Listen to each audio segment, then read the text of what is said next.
Adom TV, Badwam Mpensenpensenmu so yada Aisha Ibrahim ase ene People's Forum no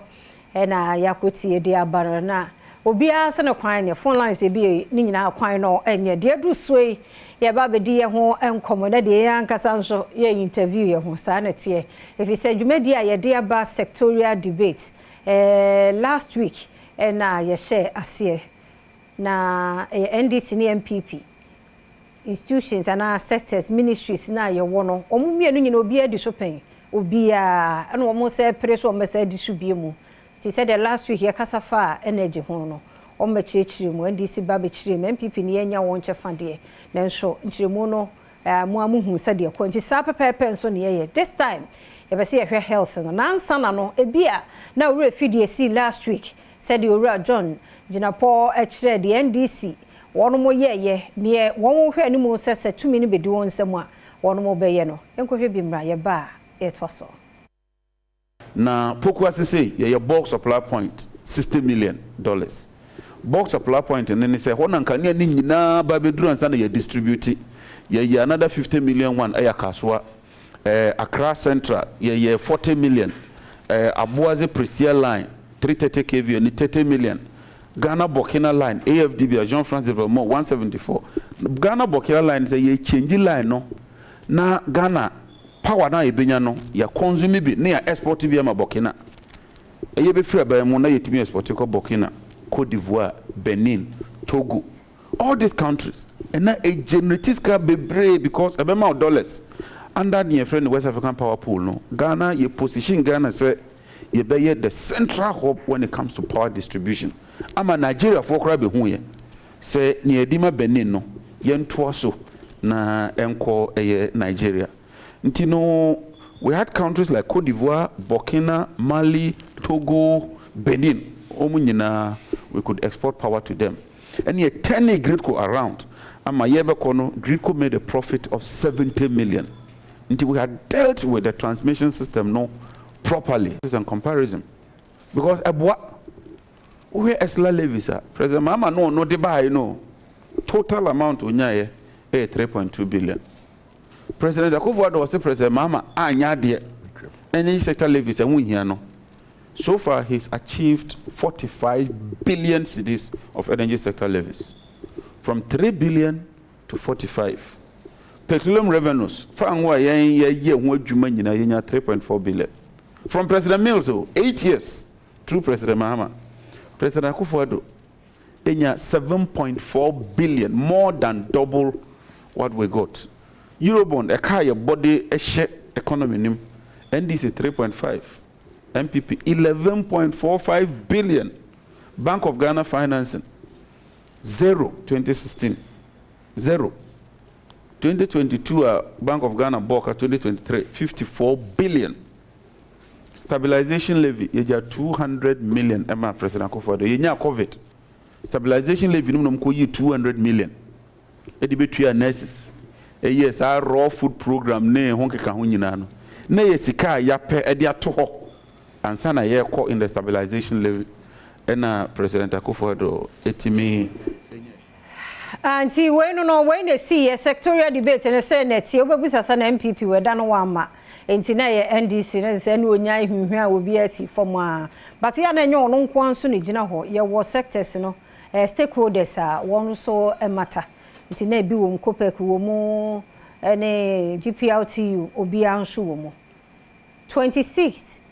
July nyame ya doma ya the second edition sectorial debate na ba ye ba be hwa apomuden de mu wa pa na director wo be Kofi Ampadu na dawo madwumadi ye hye ne kama ya na wo hwe ne no no na me interview no na ya hwe nyame ya doma next one no said ye tie me mu akwa ba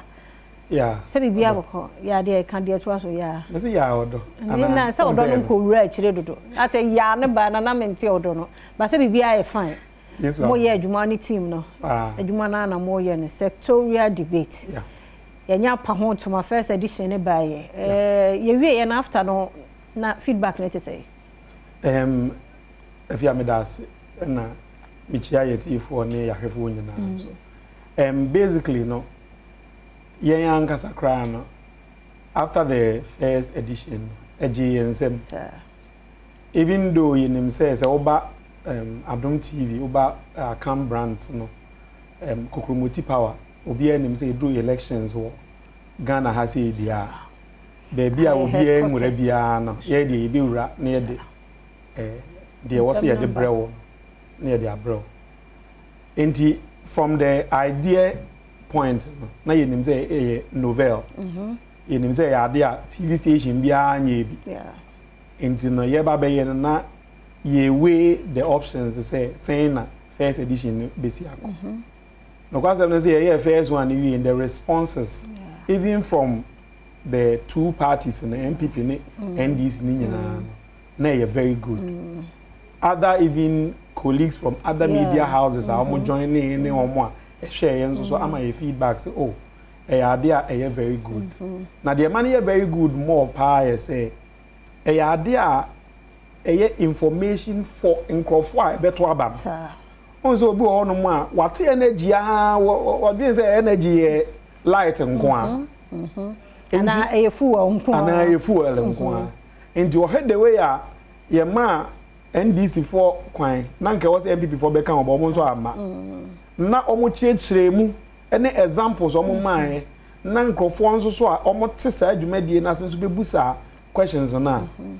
the obi can say no any ade ne yema na nye kese mpo enchen de ayen in this obusa me the first eyi ne de no kwasem ne say ekoyi pa now we are hoping that the next one no and the 12 so nyina no and so be fine enti na je say NDC ne MPP nko a ane na omo yes a debate no ane no kwasem ne say Adom Cam brands platform no enka ye betimi abie ma ye obia but o share the time that we have to do the your friend say about one December 7th ade bia we bia na at any point in time bia you have creative decisions and creative choices to make so as part of our editorial decision say yen stick it to MPP and NDC being the two leading political parties na yen analyze omo policies no omo say omo deba nti ye fa health the ye hwe ne say ye be free nurses ye be free midwives ye be free all people doctors pharmaceutical council and sorry omo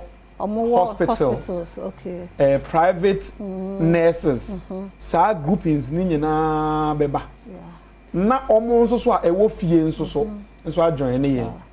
omo nso so a even kromo ye journalist omo about health specialty ye health enso beba the person ye ya ne say ye person wo a woti fie ye ma all the information na ubetimi make it the right choice because amemo nya de ketwasa ena enye obia na wo sorry na wakoto abama ena Ghana democracy nenso enyini aba bedru ba bia a grow beyond say wo ye minia wo ye madam fu ntime nkoto abama no say no ye pese Adom account brands Kokromoti power election headquarters ye multimedia nyina ye election vehicle no ye pese ye ma wo ba bedru ba bia bibia na ebekoso bia wo beti ase na wo don say kwa ku team a wo dey team for the right person enti no de ye nyina no dwumadie no ne pompons wo nyina no sa na ye pese sa ti nyame ya Adom ada be na second edition no ebaso second edition no ebaso nyame ya Adom on the 26th of July eye ochna Friday ni week na wo na ye say ye no every Friday there be enti boso me bia no ye no ni no ndi embassy ye 4 weeks ewo bosomi bia ye ma ye homre ni ama political parties no so homre so they the right people to come and do the presentation because where the unya can health the MPP so omo promise or health mu nyina observe ya say crowd the air trend or system nim we no man see hospital bia we see missy hospital we missy omo say oh corner kobo hospital ba ko party we say ye per se that day no MPP for say my achievements so much health NDC for so my so much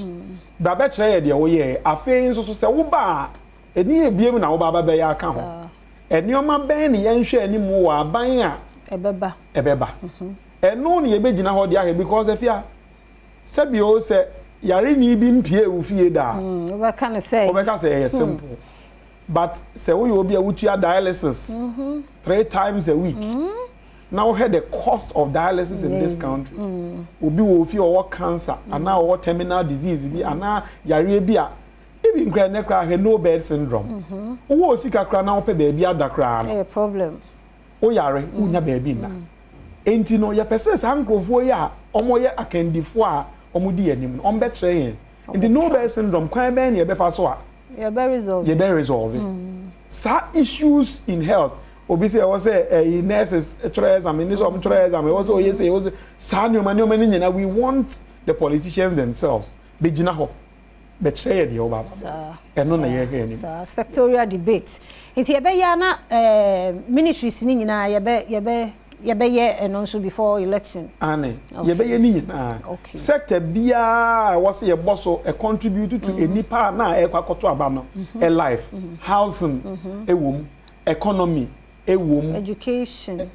education ewom chese bibia e border on governance in this country bia no trust your election headquarters kokromoti powers enter ankosi December 7th. Now what take you decision that ya boa mo take the right decision. Enti akwanya nso beba ma ya hwefo nso anya ho afra na. Ya share the first one no. Ye ma akwanya say omomfre.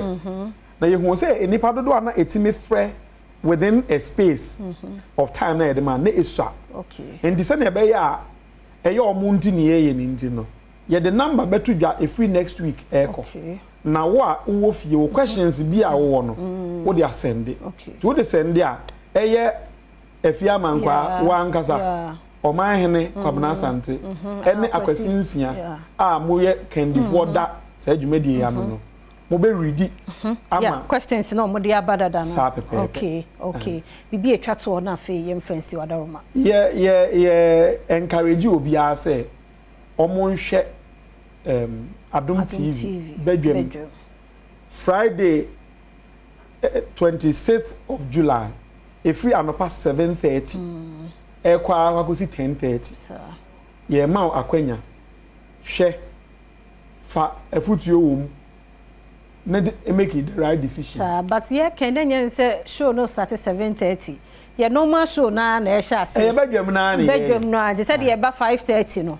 ni abonwom na 45 news aba no sa pepepe but then sectorial debate ne dey from 7:30 e hode NDC ni MPP ni ye we de obi abeba god the last time obi ama no ye hunu de esi akire enti when de enye obi wo obi afa ebeba ti nyame yadom enka kofi mi fa nsi ha yada se papa mo anya mo je brehye ye nyina nyame hira mo pa mo nkoso hwe Adom TV fi say wazoye ukọ Facebook/Adom TV ya wo ho Go TV 119 DSTV ya 280 o YouTube ya Adom TV 2 channel so na ko podcast na de wo mesere no obetimi akọ ha akotie me de ya fia amankwa tamaklo Thomas Meda se